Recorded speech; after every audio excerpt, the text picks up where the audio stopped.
안녕하세요. 오늘 뉴스레터의 주요 내용은 다음과 같습니다. 1. K9에 미친 업그레이드. 2.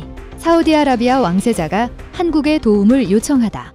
무슨 이유로 네티즌들이 그렇게 반응하고 댓글을 달았을까요? 한번 같이 봅시다. 최근 우리 군이 운용 중인 K9 자주포와 K55 자주포의 사거리를 늘릴 155mm 사거리 연장안이 11월 초 개발 및 운용 시험 평가를 성공적으로 마쳤다고 합니다. 명품 K9 자주포의 성능 업그레이드 한계는 도대체 어디까지일까요? 요즘 세계 여러 나라에서 K9 자주포의 폭발적인 인기는 잠깐 반짝하고 많은 수준을 이미 넘어섰습니다. 막강한 화력과 긴 사거리가 아닐까 생각합니다. 이처럼 K9 자주포가 막강 화력을 지닐 수 있었던 배경에는 아무래도 북한과의 대치 상황이 어느 정도는 큰 영향을 미치지 않았나 생각해 봅니다. 최근 우리나라 군 당국이 북한군 장사정포 갱도 진지를 무력화할 전술지대지 유도 무기 KTS-SM을 양산하기로 결정했다고 합니다. 콘크리트나 흙더미를 뚫고 들어가 폭발에 파괴하는 KTS-SM이 전력화되면 유사시 서울 등 수도권의 최대 위협인 북한군 장사정포, 300mm 방사포, 스커드 탄도미사일을 최단 시간 안에 무력화하는 데 큰 효과를 발휘할 것으로 예측합니다. 또한 이를 위해 총 3,220억 원을 투입해 2002년부터 2025년까지 최소 200여 기를 도입할 예정이라고 합니다. KTS-SM은 북한의 장사정포 갱도 진지를 뚫고 들어가 파괴할 수 있는 벙커버스터 미사일입니다. 사거리는 120m, 2m 안에서 타격할 수 있으며 지름은 최대 60cm이고 침투관 통형 열압력탄을 사용합니다. 발사관에 수납돼 발사대에서 수초 내에 4발을 발사할 수 있고 또한 고체 연료를 사용하며 복합항법 유도를 채택하고 있습니다. 국방과학연구소의 DD가 지난 9월 공개 시험평가 장면을 담은 사진이 공개됐는데 100km 이상 떨어진 해상 표적물의 한가운데를 정확하게 관통했을 만큼 정밀도가 높습니다. 방산 전문 매체 제인스닷컴은 KTS-SM에 대해 외형과 지름이 미국 육군이 사용하는 육군 전술지대지 미사일 TCMS과 비슷하다고 평가하면서 고폭탄이나 열 압력 폭약을 넣은 관통형 탄두를 탑재하는 것으로 생각된다고 밝혔습니다. 사실 KTS-SM은 2010년 북한의 연평도 포격 도발 이후 번개 사업이란 이름으로 개발이 추진되었습니다.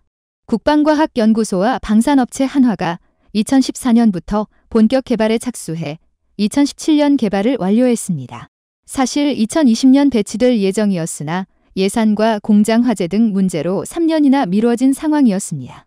그래서 오는 2022년부터 실전 배치되면 한국 육군은 사거리 40km의 K9 자주포, 80km의 천무 다연장 로켓, 120km의 KTS-SM, 사거리 300km ATCMS 등 다양한 사거리와 파괴력을 가진 전력을 고루 갖추게 됩니다.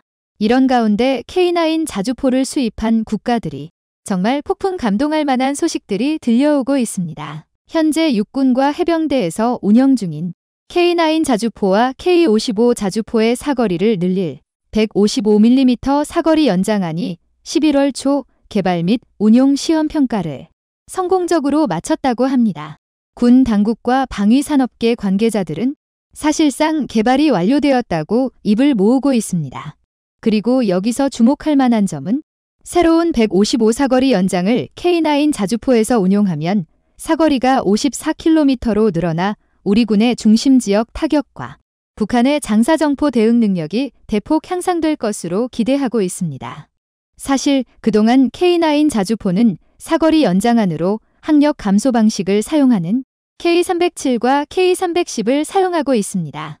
고폭탄이 든 K307은 항력을 제거하는 가스발생기를 탄 끝에 장착해 K9 자주포 기준 최대 40km까지 사격이 가능합니다.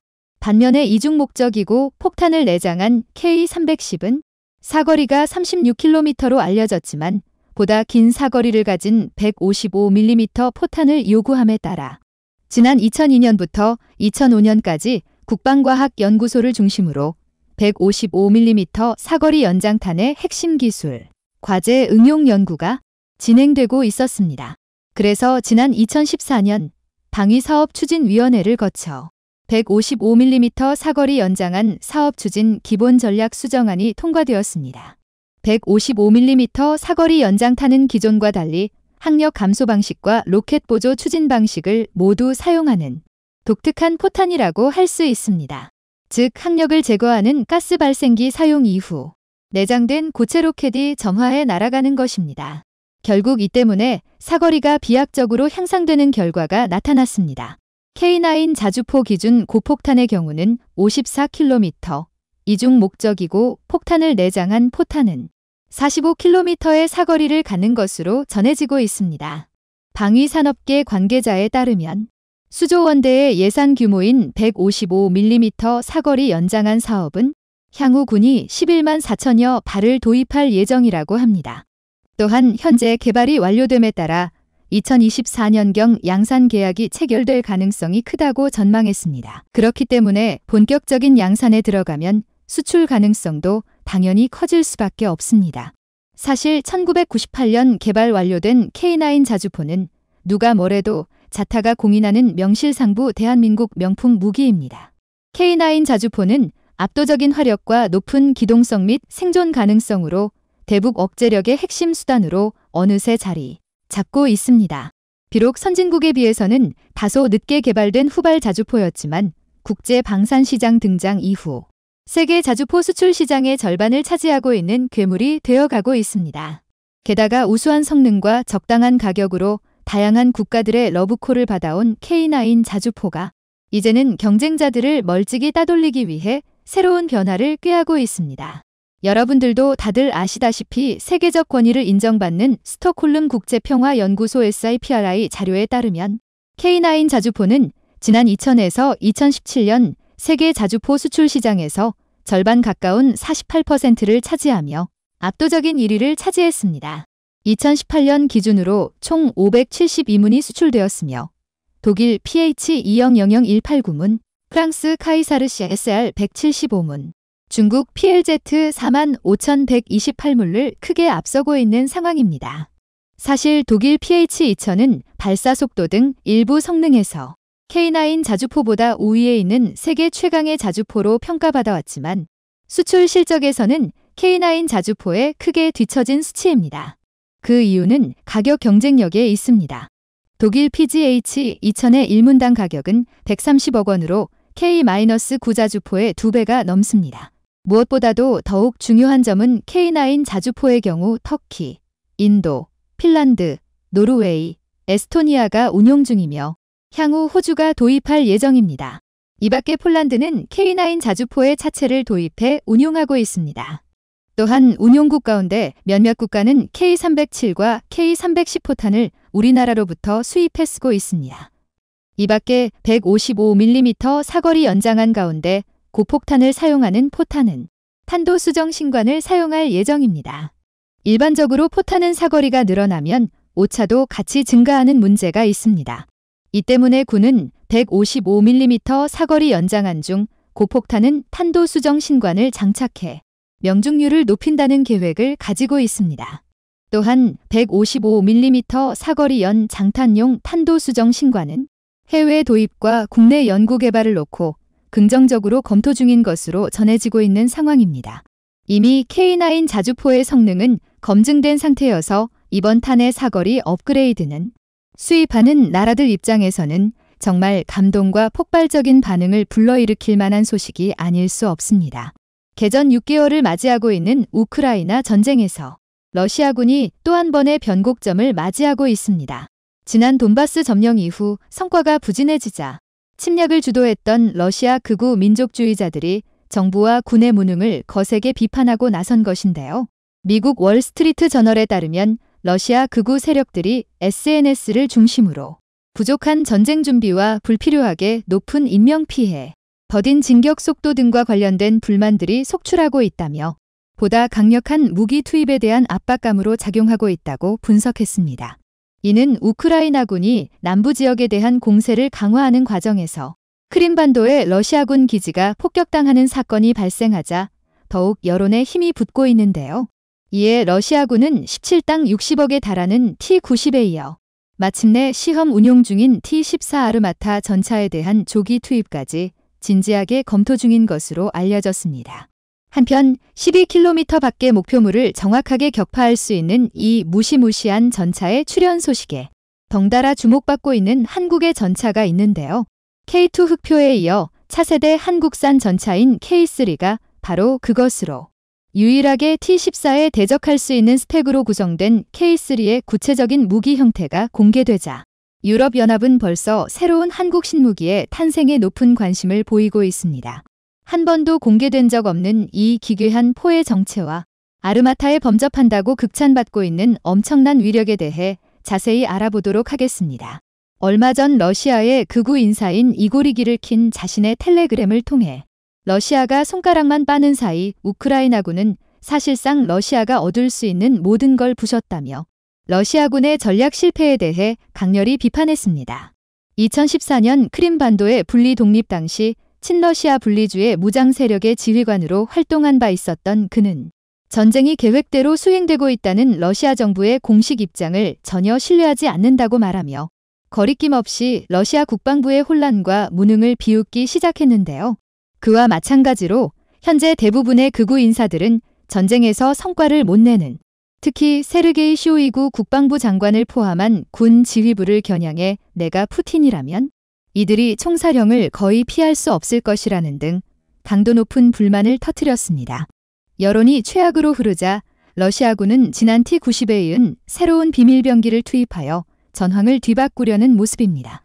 러시아가 지난 7년간 야심차게 개발한 차세대 주력 전차 T-14 아르마타가 그 주인공으로 파퓰러 미케닉스, 폭스트롯 알파 등 미언론들은 아르마타 신형의 경우 125mm 주포를 통해 3 UBK-21 스프린터 대전 참미사일을 발사하여 11.4km 밖의 표적도 아주 정밀하게 타격할 수 있는 가공할 성능을 갖고 있다고 보도했습니다.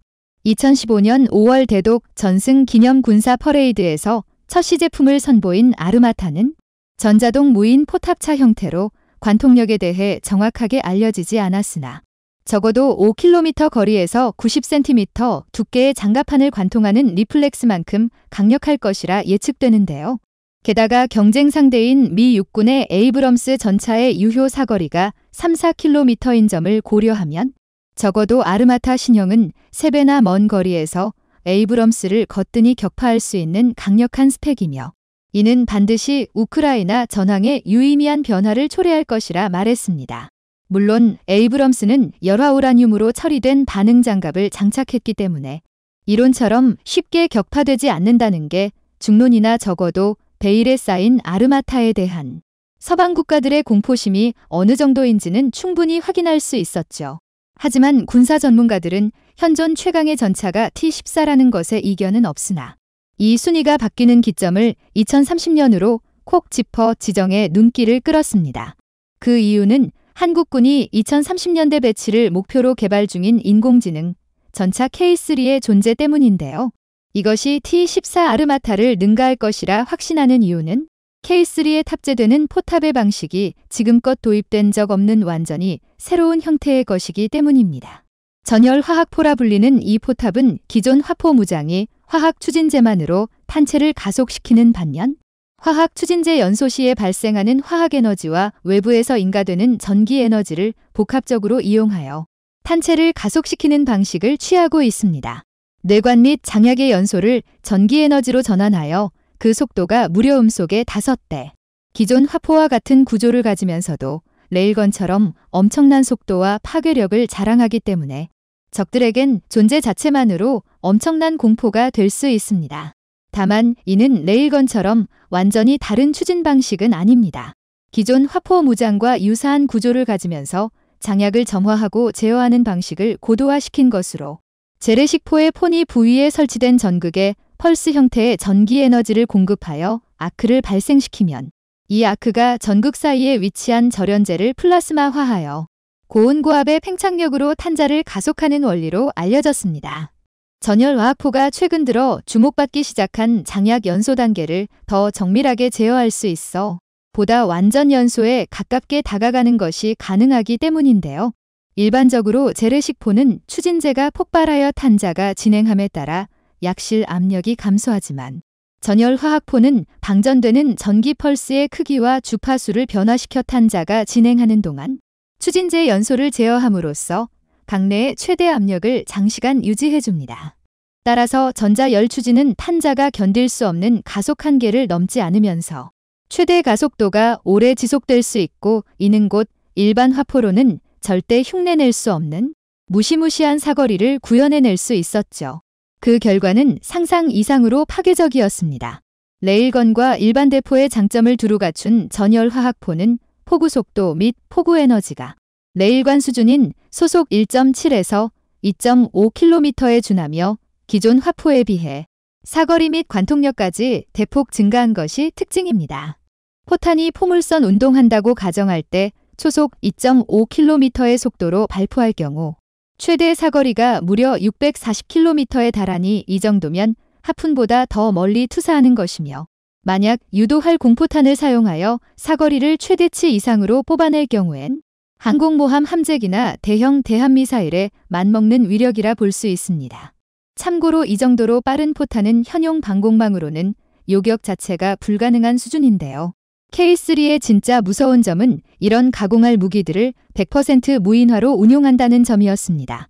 K2는 이미 버스를 형 자동장전 시스템을 채택해 운용 중이지만 지금까지 무인 포탑과 관련 새로운 장전 시스템 개발 수요에 대해 끊임없는 압박을 받아왔으며, 한국 방산업계에서는 K10 탄약 보급 장갑차 기술을 활용해 현재의 버스를 형 자동장전 시스템과 향후 K3에 탑재될 신형 장전 시스템 모두에 적용할 수 있을 것이라는 등 어느 정도 해결책을 마련했다는 평가를 받고 있습니다. K2와 달리 무기 체계에도 적지 않은 변화가 예상됩니다.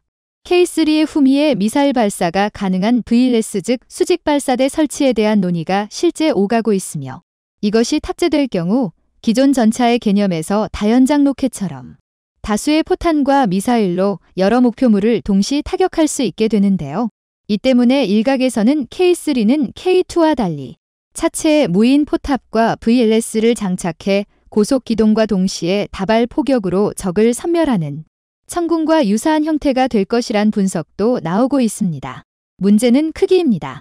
전열화학포에 무인 포탑 VLS까지 탑재할 경우 전차의 크기가 기존 K2보다 훨씬 더 커질 것은 자명하므로 당연히 피격당할 위험도 커지는데요. 현재 우리 군은 스텔스 전차를 기반으로 한 설계 및 사이즈 축소에 매진하고 있으며, 이를 위해 한화디펜스가 호주에 수출을 준비 중인 레드백 장갑차 차체가 사용될 가능성이 커지고 있습니다. 참고로 K3와 같은 차세대 전차는 한국뿐만 아니라 러시아와 미국, 독일도 이미 개발에 나선 상태로 그중 제일 먼저 러시아가 T-14 개발 완료에 성공했으나 무인 포탑을 제외하고 주포가 현재 러시아군에서 쓰이는 차기 자주포가 그대로 이식되는 등 현재의 아르마타 전차보다 덩치가 1.5배 커졌다는 태생적인 한계를 극복하지 못한 것으로 알려졌습니다. 반면 한국은 K2 전차의 양산과 추가 개량 과정에서 K3에 관한 연구를 병행하겠다는 입장이며, K2의 총알에 맞은 거부 컨셉을 더 강화하여 보다 완벽한 스텔스 성능 개발에도 박차를 가하고 있습니다. 분명한 건 지금까지 불가능이 없었던 한국의 개발 능력상 이 또한 어렵지 않게 성공할 가능성이 높다는 점인데요. 세계 최초의 완성형 전열화학포 전차인 K3와 비슷한 시기 상용화가 완료될 KF-21과 함께 지상과 대공을 누비며 완벽한 군사 대국으로 재탄생하게 될 한국의 미래를 기대해 보겠습니다.